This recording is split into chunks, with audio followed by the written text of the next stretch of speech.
Dans cette vidéo, nous abordons l'utilisation du tableau au cours d'une séance de leçons de mathématiques. En effet, le tableau noir est l'un des outils les plus utilisés par l'enseignant au cours de ses activités d'enseignement-apprentissage. Chaque discipline présente des spécificités didactiques dans son usage, car de l'organisation des traces sur ce support dépend en grande partie l'apprentissage des apprenants. Dans la pratique, le tableau il se présente comme ceci. L'enseignant commence par le diviser en 4 parties. La première partie est réservée au plan du cours, les titres, les sous-titres. La seconde partie est réservée aux énoncés des propriétés et des définitions.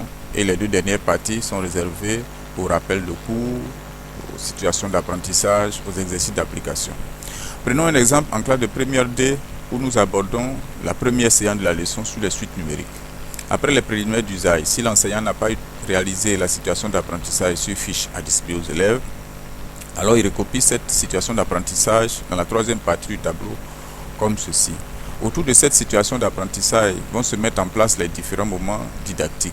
D'abord la phase de présentation, puis ensuite la phase de développement qui s'achève par la trace écrite. En ce moment-là, le titre de la leçon est porté dans la première partie du tableau comme ceci. Leçon 10, suite numérique, grand 1 présentation, petit 1 définition d'une suite numérique. L'énoncé de la définition que les élèves notent dans leur cahier de cours est porté sur la seconde partie du tableau. Vient enfin la phase d'évaluation qui se traduit par un exercice d'application qui est traité dans l'une des deux dernières parties. Pour terminer, il faut retenir que tout au long de la séance, les 3 dernières parties du tableau sont régulièrement essuyées en fonction des besoins d'utilisation. Par contre, les traces portées au niveau de la première partie du tableau restent en évidence jusqu'à la fin du cours. Autre point à retenir également, au niveau de la seconde partie du tableau, les énoncés sont entièrement copiés lorsque nous sommes au premier cycle.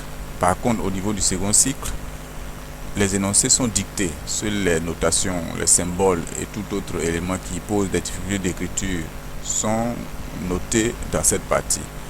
En fait, on estime au second cycle que les élèves sont assez aguerris au niveau de la prise de notes et surtout les quantités des traces écrites sont importantes. Voilà, à présent vous êtes outillé pour une meilleure utilisation de votre tableau. À bientôt dans une prochaine vidéo.